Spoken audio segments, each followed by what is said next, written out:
Good morning and thank you for keeping it Citizen Television. Karibu sana. We start health and lifestyle right now. It is Wednesday and you know this is what we do each and every week. We hope that wherever you are learning, you're getting healthier, you're getting better, and you're changing your lifestyle to become a better version of you. So today we want to talk about something that I'm sure if you have never suffered from any other kind of disease, lucky you, but this one, lazima, somebody you know or yourself, you have experienced it in one time or the other. It could have been just a mild one or a severe or a chronic, but we want to talk about back pain, and I'm sure that this is something that is not new to almost all of us, and today we just want to talk about why it is so common, what are some of the things that we are doing wrong, some of the things we need to do right so that we are able to manage back pain and the types of back pain. And I have with me a senior orthopedic surgeon in the building. Ukiona nakaa vizuri leo, posture yangu najaribu kujikaza nikae vizuri, it's because he is here,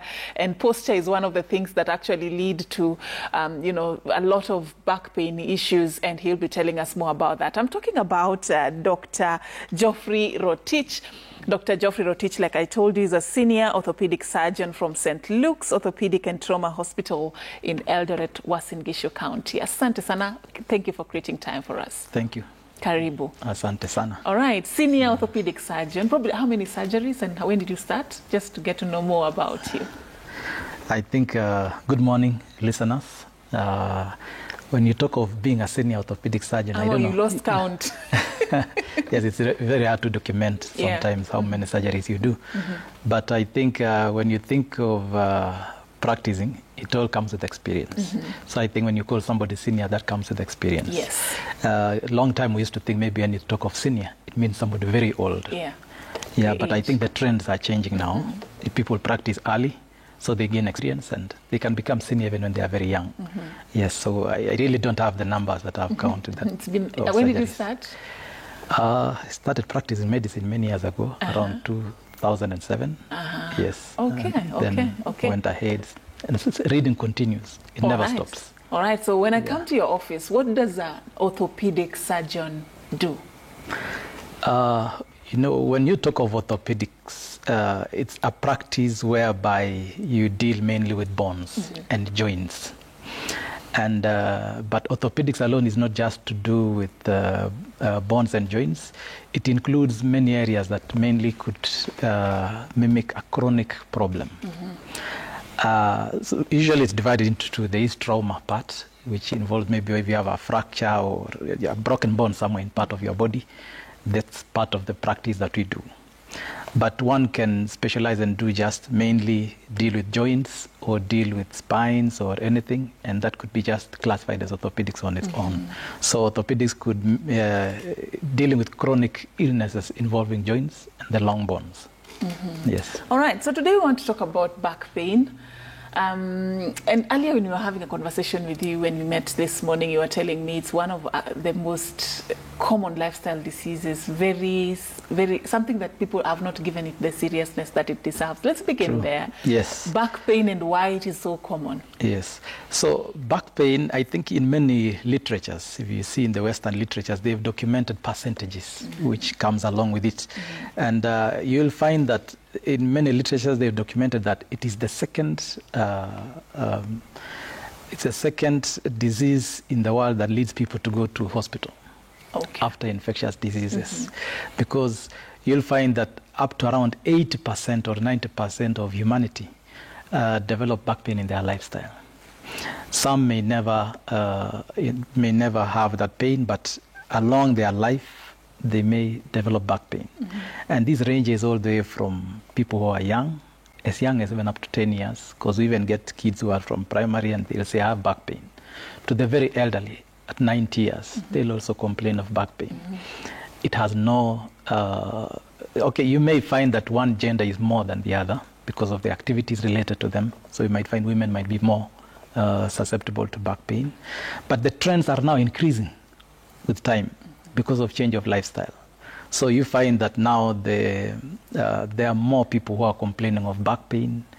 There are more who are visiting hospitals.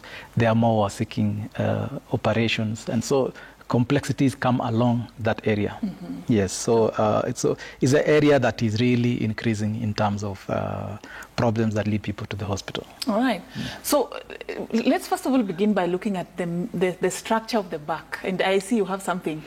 Yes, I have to just demonstrate. Run us through how the back is made and Sure. and even the different, because we hear there's the lower back pain, the middle and the upper. You know, Yes, just run us through. sure. You know. Yes. how So so the back actually, which we can call the spinal column, in a language that could be understood by all.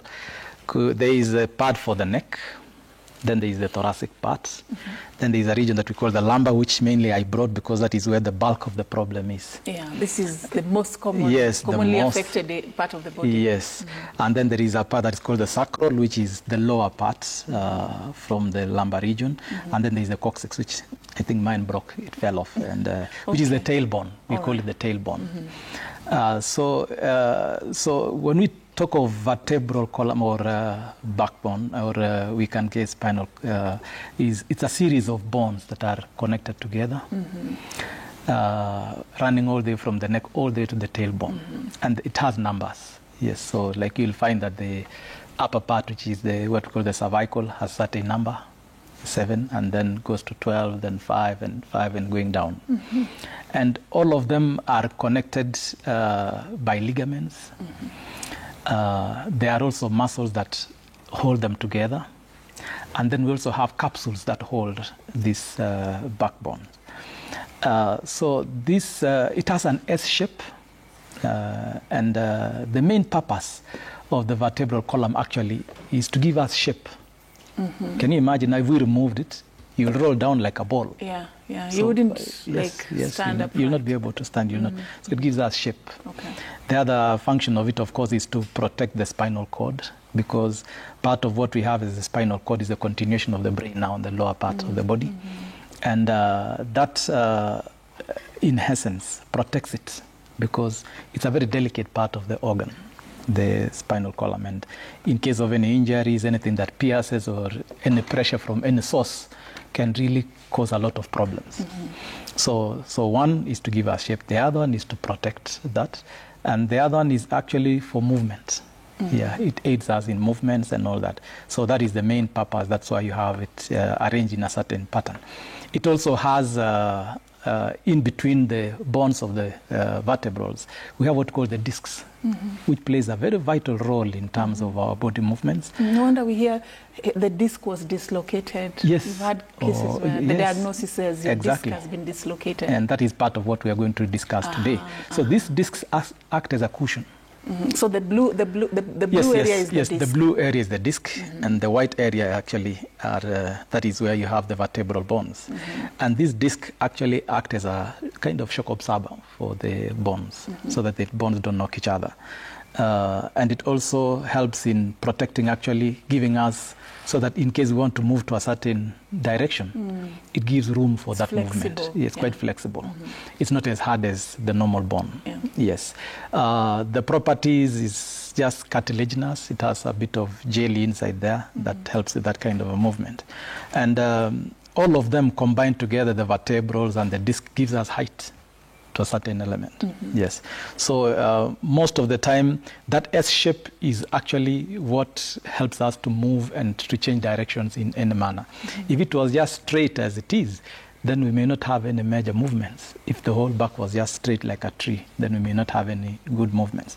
But as it is, it gives us better support and all that. Behind the vertebral columns, you can see all these, what we call the spinous processes. And there are muscles that run along that part of the back, very strong muscles. And these muscles actually aid in terms of balancing the back. So those muscles, some of them run from what we call the sacral, or the part of the lower part of the back, all the way to the neck and to the head, and some end somewhere in the middle. And all of them actually are the ones that now gives us the ability to be able to move. Because when the muscles contract, then it pulls on the bones and we are able to move. So that is where most of the back muscles lie. So you said they vary depending on height. If you're does it? You said one of the functions is it defines height. Okay, well, yeah, okay. Does it? It's standard. All of them are standard Okay, in terms of. okay. It's just that you'll find height varies from genes and different people. Okay. So the number of vertebral columns is just standard. The same cuts across everybody. It cuts across It's just like if you see even a giraffe, you might think it's very long, but it's just the same as for a human being around the neck. Okay. It's just that they are very large. In size, okay, yes. Makes sense. Mm-hmm. All yes. right. Yeah, so as we said, the spinal cord passes through a certain canal that is here, that runs all the way down to the tailbone. And the spinal cord gives nerves that exit from what we call the vertebral canals that are on the sides of the bones. And this is where the exiting nerves move out. And they are the ones that gives, on the lower back, they are the ones that go down to the lower limbs. And if it is around the neck region, they are the nerves that go up to the hands and all that, you see. So that's how they function. And in case when we have any problem involving the discs and the bones, those are the nerves now that are affected. Okay. Yes, and that's when we now have all these issues. Thank you for, just running us through, yes, sure. How it's, structured, so that at least now when we are talking about the pain, we understand which specific parts are affected, exactly. And how exactly their functioning has been affected. So break it down for us. The upper back pain, the middle back pain, and the lower back pain. Is there a specific difference? And, just for us to understand the different types of pains that we can feel on our back. Sure. Most of the back pains that we get, especially if it's originating from around, let's start from the upper part, which is around the neck, you'll find that it comes most of the time at an older age. It's rare to get to the young people. And this can come because of degenerative changes, meaning tear and wear over a period of time. But also in other age groups, it could come because of trauma or any injuries around the neck. Or it can come due to tumors that could happen around that region. Or it could come due to other conditions like infections that can affect around that neck region, though it's not very common. You might have some also around the thoracic region, meaning from the neck region now it's divided between the lower back and which is now the middle part that holds onto the thorax. And that is the part now that creates the bulk of the organs around the body. And that can come also due to the same problems that you can get around the upper back, upper neck, and also to the thoracic region. It can also come due to trauma or over a certain period of time. But the most common that we see on daily basis, which accounts to almost, I should say almost 60 to 70% of the patients that we see daily, is from the lower back. The lower back. And that is where the bulk of the problem is. And this can come from major diseases to even stressful situations. See, like there you are seated. You might find that over a certain period of time, maintaining a certain posture becomes difficult. Yes, becomes strenuous to the back. And we can see the modern lifestyle is changing a lot. It's not like a long time where people could take walks from work to home and rest. Right now, you want to rush anywhere, we have borders all over. You have availability of taxis, we have bicycles, so people no longer exercise. So they sit for long hours in the office and then they go riding on those things. So usually you'll find that lifestyle has contributed a lot to the lower back pain. Despite all the other problems that may come along with it that can mimic or can produce or give low back pain, lifestyle is, I think, the leading cause. And I think, I don't know how it can be addressed, but I think it can be addressed individually depending on where you So when you talk about lifestyle, what specifics about how we live today that would actually be the biggest contributors of back pain? Just cite a few examples that are very common that we can relate with about how we live today that actually are very hazardous to our backs. I think let's begin from the very simplest. We all have homes, and at the end of the day, you're at home either in the evening or at home over the weekend. And you'll find that most of the activities that we do daily can actually give back pain. Especially if, let's say, if you fetch water from a well or you are fetching from a tap that is outside the house. So the way we carry it is one can actually give that, because you might find that the way we do activities of daily living is actually among the common causes. You'll find most people wash clothes while bending, and they'll bend for many hours. And so by the time you're done washing, you wake up and you find that you cannot actually move your back, you can't stand straight. And that could be due to the fact that now your muscles are already not strong enough to maintain a certain posture. You'll find even that as simple as being pregnant is enough to create back pain. Back pain, yeah. So you'll find that most mothers or ladies who will come to the hospital, they'll say, after my first delivery, I started getting back pain. Of course, many will attribute to the fact that maybe if they were given or they were done for cesarean section, maybe the spinal needle that was injected. But you'll find most of the time it's just because of that prolonged period of carrying the baby in the womb. The back takes changes in a slow manner. But soon after delivery, the back, it's a sudden rush or a sudden change of the posture. And that again could be the cause of back pain. And then you have a young baby that you have to carry every time. Again, sitting for hours, breastfeeding. Around, yes. Yeah. So you'll find that these are common things that happen around within the home facility. The other factors now could be even Mama Mboga, who is in the market. Yeah, because she has to carry heavy things, vegetables or whatever, and that can also be part of that back pain. But the amazing thing is that it doesn't mean that lifting everything or whatever we do is actually the main cause of the back pain. You'll find that there are people who work in the industries and they lift heavy loads, and you'll never find them complaining of back pain. But you'll discover that the activity involves being active through and through. But you'll find most of the people who sit for long in the office and then they rush home and do all these household activities or house chores, then they start developing back pain. Why? Because over a certain period of time, as they are seated or they are seated, our muscles get weak over a certain period of time. And then when you expose it to being or exercising or doing some activities that is a little bit heavy, then it gives you back pain. So that quick transition, sort of like a knee-jerk transition from sitting and in a relaxed position, and then suddenly you are involved in very intense activities. What can cause the back pain? And as compared to those who are always on the go? Exactly. Yeah. And that actually we can group it and say muscle sprain.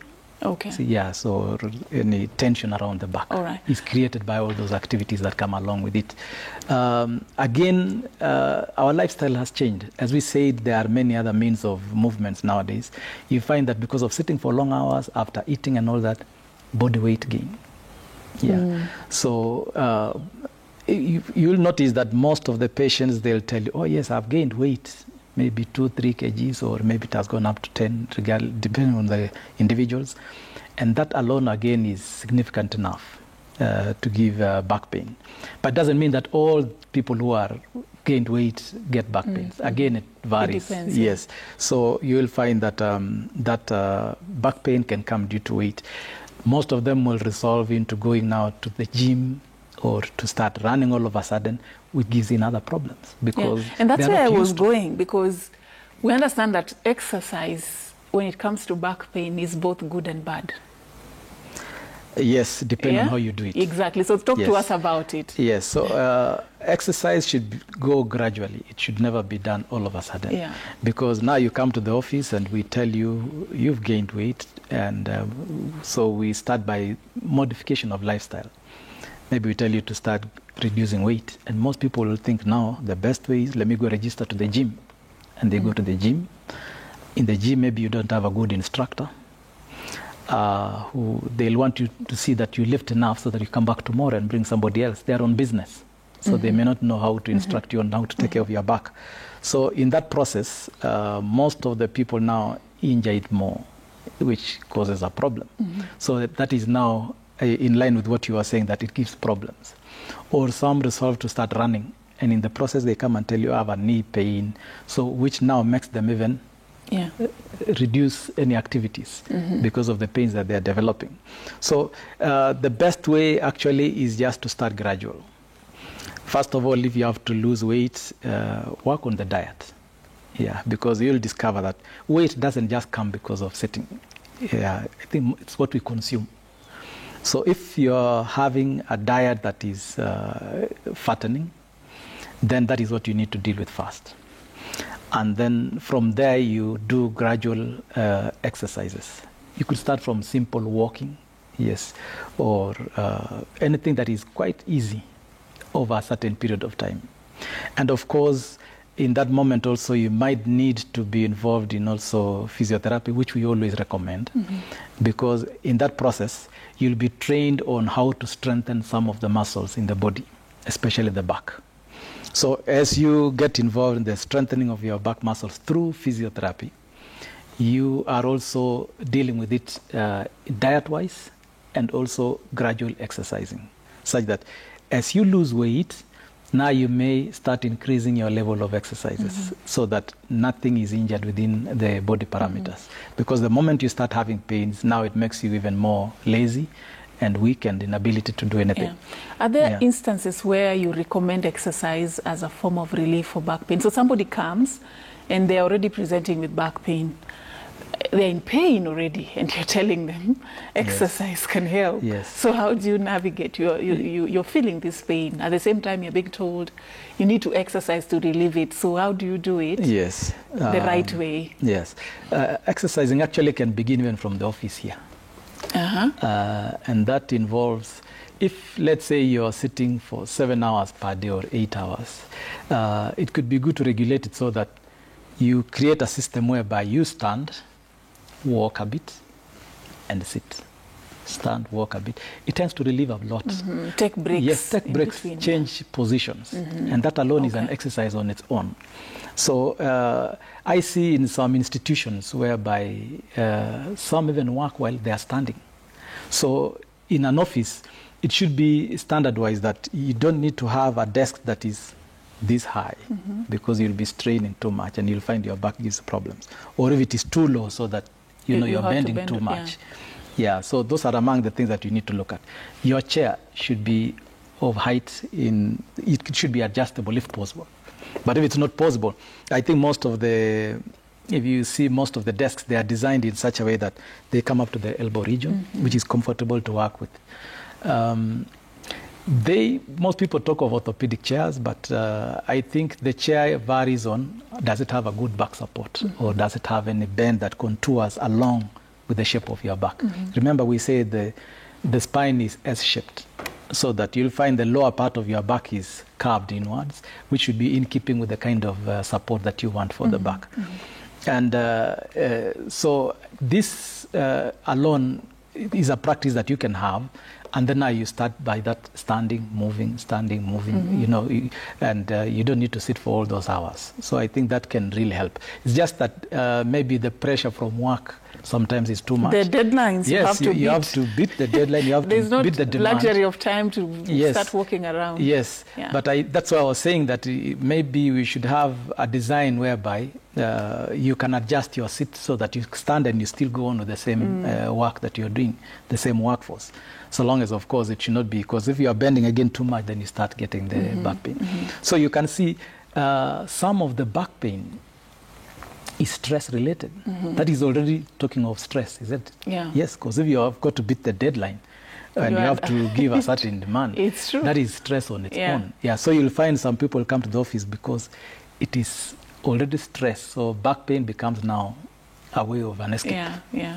But I think basically, no matter how intense your work is, breaks are good, breaks are healthy, because even staying on that computer for hours is not good for your eyes. Sure. You also need breaks to go feed yourself. Yeah. So you'll find that it has multiple effects in the body just by taking those breaks. It's good enough. So I think that is the best way of approaching it. And of course, so that now when you come to us and we tell you now you need to exercise in a certain manner, which means either going through physiotherapists or being advised on any other exercise that is required. But physiotherapists will guide you through many of those processes. Most of them, they'll give you exercises of the back or any other parts of the body. And there are other maneuvers that they'll give you, maybe back stretchings. They'll teach you that. Maybe they'll stimulate the nerves of your back. So there are other many things that can follow along with through physiotherapy that is delivered. Mm-hmm. So what you're saying essentially, if I get you right, if you're experiencing back pain and exercise has been recommended as one of the ways to relieve it, don't just walk into your neighborhood gym and start working out. You need an instructor who understands what the goal is and how best you can be able to exercise to relieve the pain that you're feeling on your back. You're right, yes. Because as I said, the gyms are designed by, it's a business entity. And people think that now, the more you put the equipment for lifting that is quite sizable, that is what will attract. And but you'll find that gyms nowadays is not only for lifting. You find that there is aerobics there, there is dancing inside there, and that alone is an exercise that can help you shed some weight. So if you have a gym instructor or you have a place where you can go and have some health advice, that is the best. That's what I see nowadays, that you'll find that you go to a gym and they have an advisor. You see somebody on health who will advise you on the kind of exercises that you need. So you go and you say, oh, I have back pain, but I need also to exercise. So they'll guide you through that process so that you don't overdo it, or you're not directed to somebody who has no understanding of what happens around your back or any other parts of the body, so that you're guided through that process slowly until the end. All right. Yeah. Are there conditions that can cause back pain, like sciatica or any other, that it is a condition that has brought the back pain, not your lifestyle? Yes. Well, now, so lifestyle is just part of the many problems that can come or can give back pain. If you look at it, the structure of the back is that it has bones and it has joints and it has these discs that we've demonstrated. And over time, there is what we call degenerative changes. Degenerative changes means it could be involving the discs or are the bones themselves. And over a certain period of time, you'll find that as we age, so we get what we call discogenic pains. In that case, it means the discs that lie between the bones undergo tear and wear over a certain period of time. And when they undergo tear and wear, or they shrink in size, what happens is that what was maintaining a certain space between the bones is reduced. So the bones around them becomes unstable. And of course, as we age, sometimes we could be having also development of arthritis around the joints. And the back also has joints that connect one bone to another. And they also undergo degenerative changes around those joints. And so you'll find that now that begins a long battle of low back pain due to degenerative changes. Some can actually come because of what we call herniated discs, meaning these same discs that we talked about can rupture or bulge out. And as it bulges out, most of the time it has no room to go anteriorly or to the forward part of the body. It tends to go backwards. And as it goes backwards, the weakest part is getting onto where the nerves are. The nerves are very sensitive in our bodies. It's what carries the electric current or anything throughout the body, or that fires the muscles in order to act. And when you irritate those nerves that are already meant to fire a muscle or to give power to a muscle, it becomes irritable too much and becomes a source of pain. Okay. So those are the conditions that now are related to old age or trauma. What we mean in this case is maybe through an accident that you develop that herniated disc. It could be due to lifting something heavy, which can range from, even changing a tire, or you are turning to lift something or to lift a baby. That can cause that herniated disc. And what happens is that the moment it compresses on the nerves that come out through this, what we call the vertebral canals, the pains that we get goes along the line or the distribution of the nerve that has come out.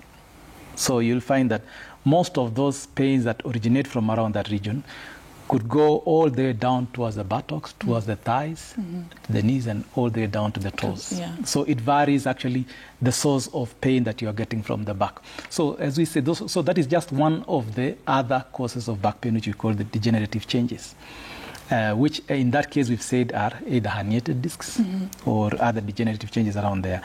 You could also have other conditions like tumors or cancers of the back. Yes, or it could be cancer from another source. Let's say for men, for example, let's give for the prostate, can also give metastasis to the back. And you start having pains because of metastatic diseases from other sources.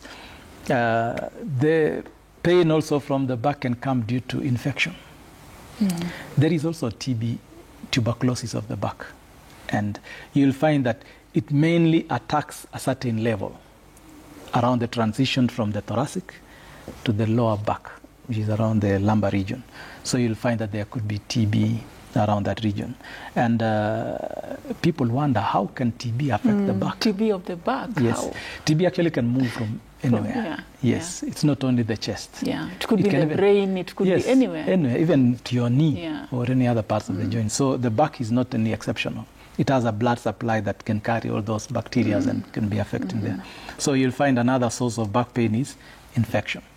So if we were to group them, we will find that we can grade them and say, okay, due to lifestyle disease, as we said, is training and all that, or and can come in different variant ways, or it can come due to age, or it can come due to trauma, or it can come due to infection, or it can come due to tumors.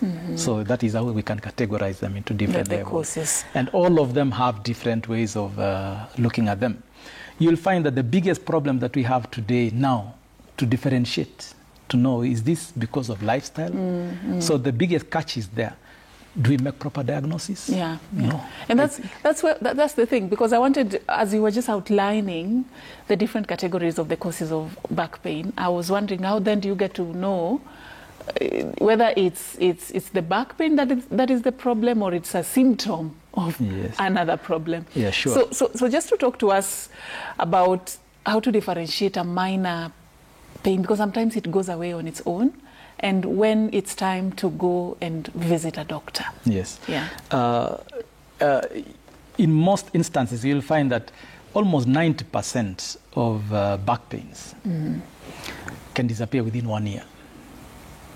Yes, it can resolve within 1 year. 1 year. 1 year is a bit stretched. Yes. Thought you were going to say 1 week. No, it can be 1 week because there are many factors that can come along with it. Okay. Especially if it is lifestyle related, it takes a while to shed weight. Yeah, you cannot shed weight within 1 year. Or you cannot, even if you got, let's say, a dislocation somewhere, it will take a certain period of time for the body to recover back to its normal state.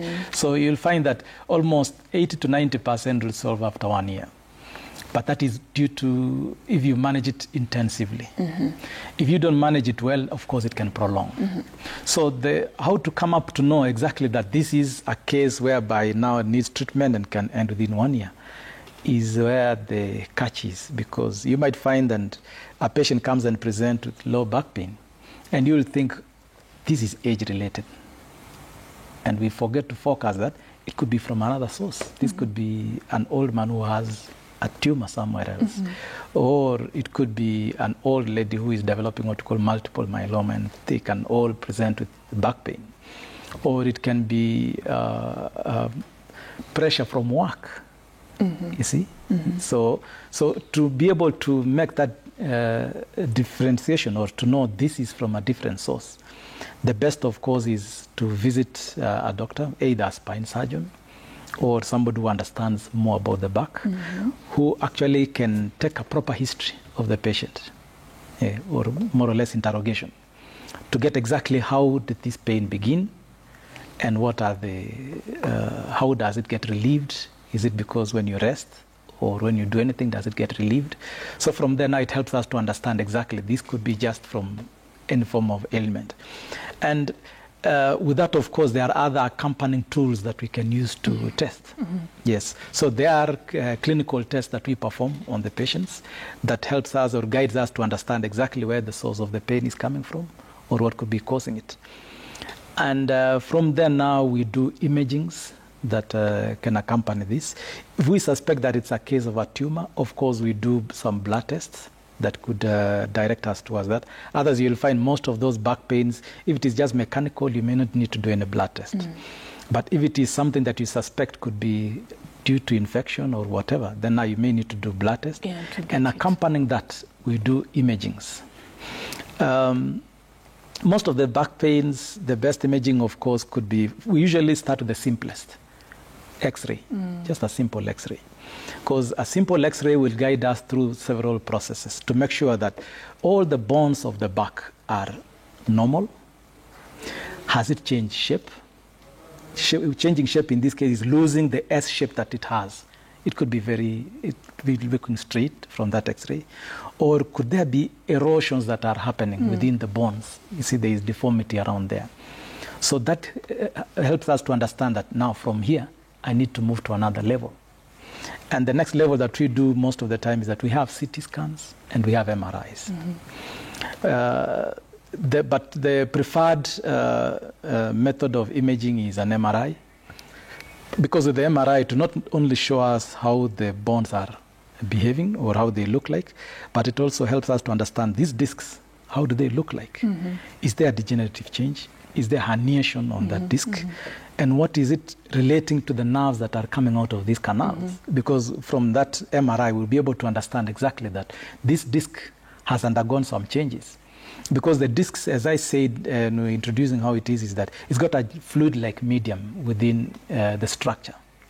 And that fluid-like medium, when it is exposed to radioactive isotopes, which is generated by the MRI machine, the magnetic resonances, what happens is it changes color. And we are able to know that this disc has undergone some changes. Yes, and that really helps us to know that the source of the problem is the disc. All right, so an X-ray is good enough, but you recommend the MRI because it is more detailed. It's more detailed. It will give you specifics about what you're looking for. Exactly. All right. Yes. Let me take you back to something. People say or think it's very simple, but it could actually be the disaster in the room, sleeping, and the posture and back pain.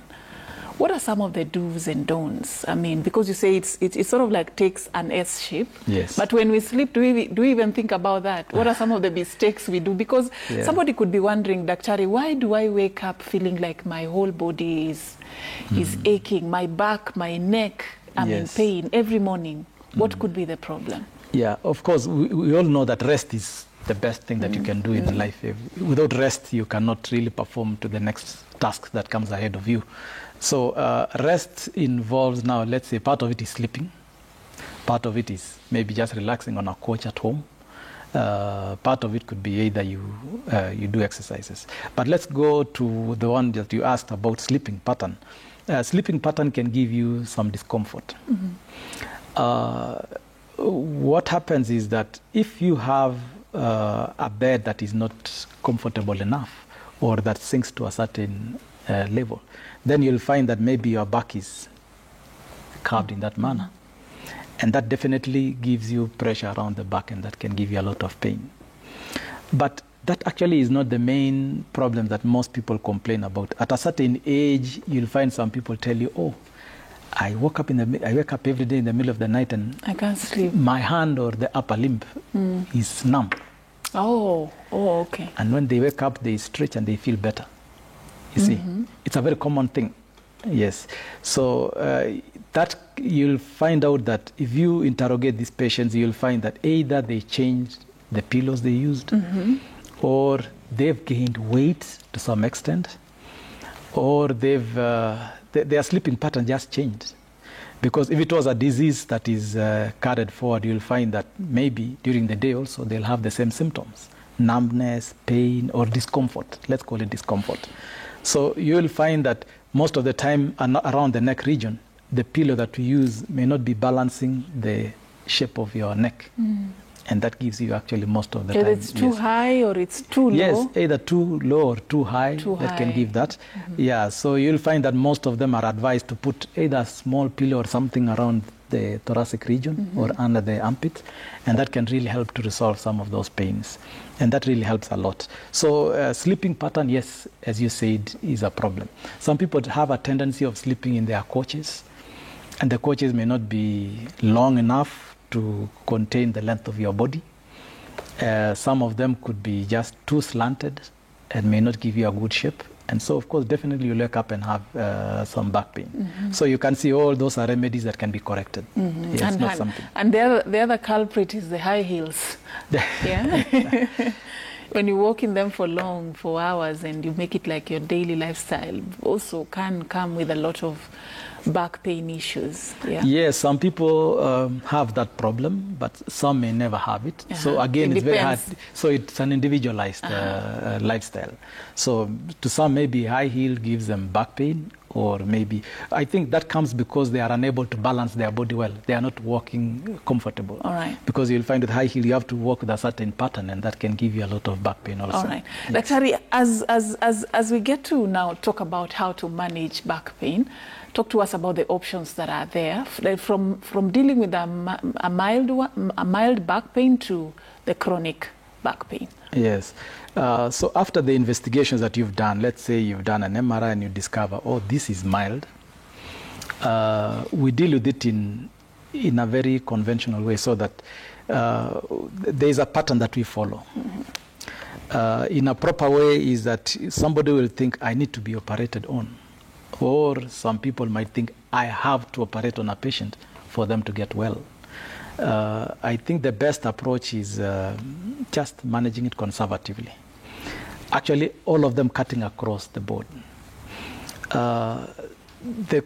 Most of the conditions you'll find is that lifestyle modification, whereby you may just need to give one painkiller or a medicine or an NSAID to reduce the pain, and that can really help to most of the patients.